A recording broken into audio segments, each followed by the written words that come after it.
The spread between the yield on the 3-month T-bill and the 10-year yield, it's narrowed slightly but remains inverted for the 212th day in a row. What does that mean? Well, typically when the yield curve inverts, it means shorter-dated treasuries pay out more than longer-dated ones, and that's a signal a recession is coming. But where is it? To the man who pioneered using the yield curve as a recession indicator tool, he's ready to give us a date when he sees the big R word coming. Duke University professor Campbell Harvey here in a Fox Business exclusive. Where is this? Not that we want to see it, but what do you think, Campbell? Yeah, so we need to be careful. This 212 days. I look at it on a monthly basis, not a daily basis. And this inversion is not even at the average length. Okay, so the average length is more like 13 months. So what it's pointing to is a recession in 2024. I know 2023 might be a little surprising in terms of the robust GDP growth, but that's purely driven by consumer spending, money saved up during COVID, stimulus, and that's run out. Now the credit cards are being depleted, so consumption is not going to save the economy in 2024. So I'm hearing you say that it's got to go longer or around 13 months if you're gauging the last time this happened before we see that kind of recessionary move. That's correct. And that takes us into 2024.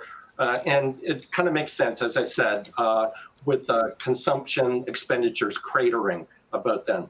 Last time you were on the show, though, Professor, you said that the Fed should have stopped raising interest rates this past January. Clearly, they did not.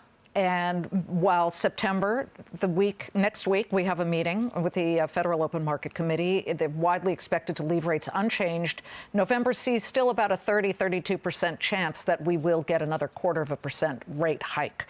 ECB hiked rates today, 10th time in a row, and we got hotter inflation numbers. Why don't you see, or do you continue to see, the Fed tightening, and what kind of damage could that do? So it's a catastrophic error if they raise rates again. And the narrative is false. The 3.7% inflation that we got, it's not 3.7%. So if you look at the inflation number, a third of that inflation is driven by shelter. And 70% of that inflation print is shelter. So shelter is running at 7.3%. And that doesn't make any sense. It's disconnected from the actual housing prices and rental costs. If you take shelter out, inflation's running at 1.1%. And if you put, let's say, 1 or 2% inflation in for shelter, it's running at 1.5%. So it's not 3.7. Okay. It's 1.5.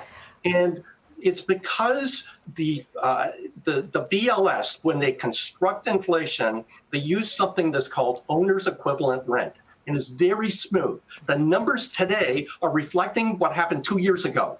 Okay. So I think we need to realistically look at the inflation rate. It's not 3.7. It's below the Fed's target at 2. To increase rates doesn't make any sense. It'll push us potentially into a hard landing. Well, and nobody wants a hard landing. I know a lot of people who would agree with you, but I know the Fed is very concerned about making an error and stopping too early. Campbell Harvey, thank you so much. There's the bell, folks. ARM closing up 24% from its opening day debut. That is a smash hit out of the ballpark. We'll see what it does tomorrow.